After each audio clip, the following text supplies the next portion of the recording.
Greetings, dear chess fans and experts. This is FIDE Master Max Omariev with you, and since losing his title, Magnus just hasn't been himself. He's hanging out with girls, playing poker, and has grown an incredible head of hair. But most importantly, what we're interested in is how he plays on the chessboard. So let's take a look at a few games that will clear up any doubts.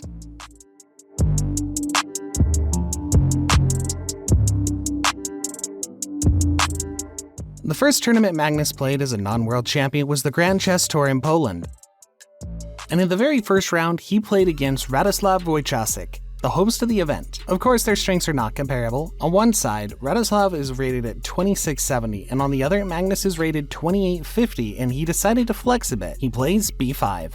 This is a kind of sideway black groves opening. Well, it's more like a dodgy black grove. You could characterize it that way.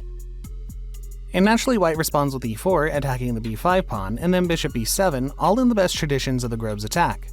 The pawn is under threat, so white defends it. Knight f6, Magnus attacks the pawn once again. Knight d2, c5, following the spirit of the Sicilian defense. c3, white doesn't fall for any provocations. Doesn't take any pawn, just occupies the center. e6, knight f3, knight c6, castling is played by white. Again, he doesn't take the pawn on b5 because if he does, there's queen b6, the bishop is under threat. There's also a threat on d4. Black begins some counterplay. Radosław plays with the utmost care, and the world champion Magnus decides to play a6, showing carefulness as well, but not at the right moment. He should have played bishop e7. He's behind in development after all. The move b5 is somewhat misplaced, then he has to castle. Black is not afraid to sacrifice the pawn on b5, all because of the same queen b6. Black has good counterplay, but after a6, trouble begins. You can see that white is ready for a breakthrough in the center, but Magnus looks at it unimpressed, plays bishop e7. But he immediately gets hit with d5, a blow to the center. After ed, e5, the knight is under attack of course, it needs to retreat. Magnus Carlsen plays knight h5 with an idea to invade on f4. Therefore white plays knight b3, taking control of the square, and guess what? The knight has no squares left. g4 threatens to trap it, so Magnus plays g6 to give the knight an escape square. Bishop h6. White immediately exploits the weaknesses, prevents black from castling, and also takes control of the g7 square from the knight. g4 threatens again, so the world champion has to play rook g8 with a simple idea to support the g7 square so that the knight can move there. Bishop e3. The bishop has accomplished its mission, deprived black of the ability to castle, and now moves to a more active position. Knight g7, knight c5. Magnus is up a pawn, but doesn't let that confuse you, he's in a tough position. The world champion plays queen c7. Out of habit I say world champion. Is it now ding I should be calling that? No, it doesn't seem to work. Well, okay, I'm just gonna go with Magnus. Knight e6, knight b7, bishop f1, the d5 pawn is under threat. At least some consolation for Magnus. He doesn't want to give away a pawn, plays bishop e4 for now, and knight e7, the pawn is defended. Rook c2, white is taking control of the open file. Knight f5, the bishop is under attack. Radosław doesn't want to give it away on e3 to avoid doubling the pawns. Bishop e7, bishop f6, knight g7. Magnus is maneuvering, but it's clear that he's struggling to complete his development. It's unclear where to put the king. Castling isn't possible. He tries to get rid of this bishop, even moves his knight back to h5. f6 is taken, knight h5 to grab the pawn. For now, Radosław is holding on to it. Rook d8, somewhere along the line there could be a threat like queen c8. Rook d8 is a solid move, useful. a3. This is somewhat slow, but permissible here. Queen b8, g3 to keep f4 unoccupied, and g5. This move is a little inaccurate. Magnus should have played queen d6, gradually consolidating his forces around the pawn, trying to capture it at the right moment. We could move the knight somewhere, for instance, to f8. Well, no, f8 is a bad idea. What square should I move it to? Well, it's not clear yet. I mean, he should arrange his pieces in such a way, hoping that there will be a square for the knight and an opportunity to capture the pawn. The move g5 is more aggressive, with the idea to sacrifice a piece on f4 so the rook can join the game. But this is more of a naive dream than a real possibility. Or perhaps rook g6 attacking the f6 pawn. But neither of these ideas was used, because after rook g6 we can just play bishop d3, then knight takes g5, the knight is pinned, the h7 pawn is under threat. Black's position collapses within a few moves. Therefore Magnus plays g4, knight d4, rook g5, and attempt to somehow activate his pieces and potentially castle by hand, moving the king to h8. Bishop d3, rook e5. He wants to exchange this active rook. Radosław plays knight f5. The rooks are exchanged, the f6 pawn is taken, but queen b4. There's a mate threat on e7. What to do? Magnus plays d6, queen c3, knight d7. The knight is hanging, but the h8 square is freed for the queen, who immediately moves there. Queen f6 again threatens mate. Radosław attacks with every move. Magnus is hanging on for dear life. Rook e2. The knight is pinned, and after queen c7, the knockout blow is knight g7 check. Magnus simply resigned.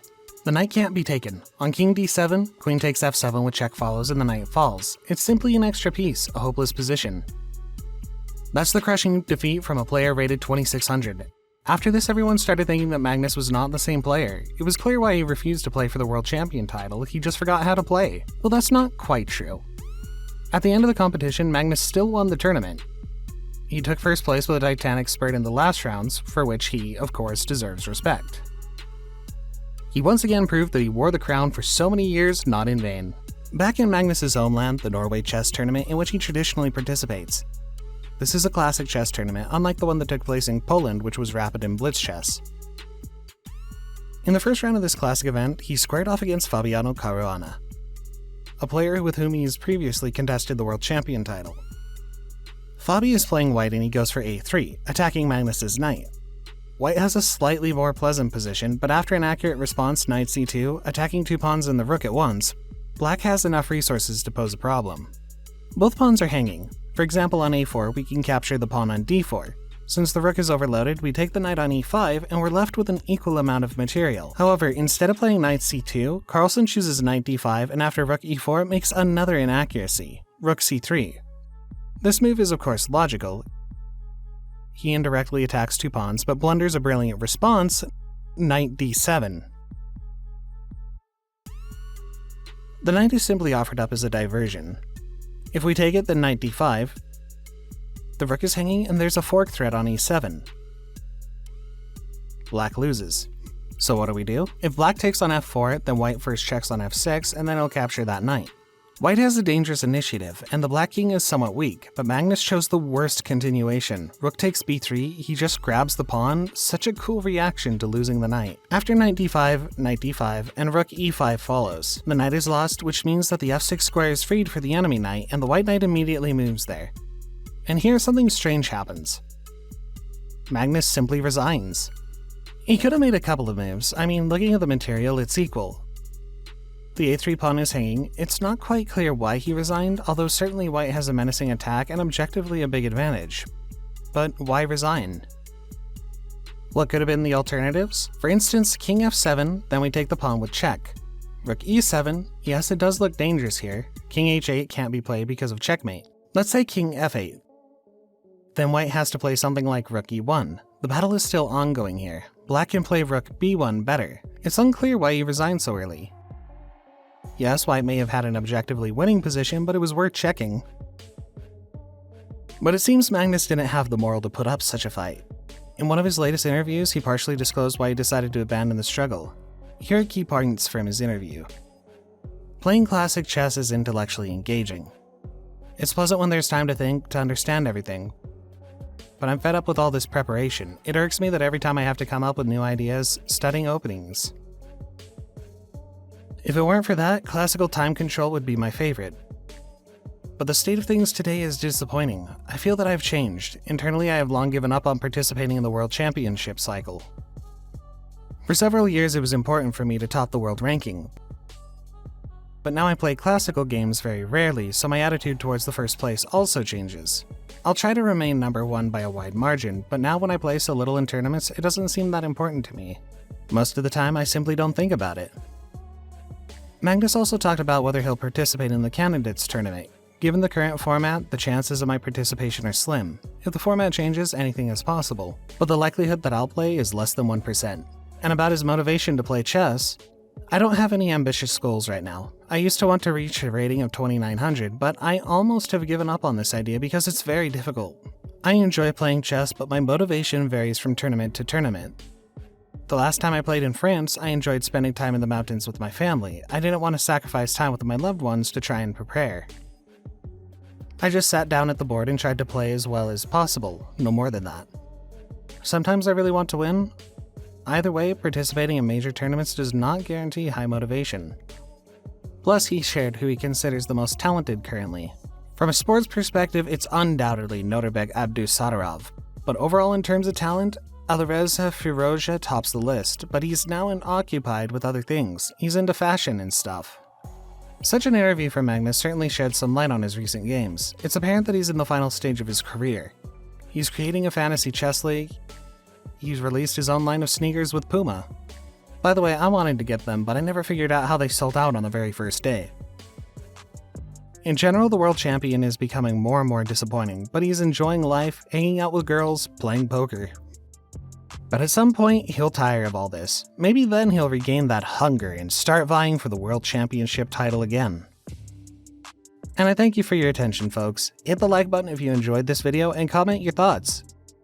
Do you think Magnus will make a comeback, or is it over for him? Keep playing and studying chess, and I'll see you in the next one.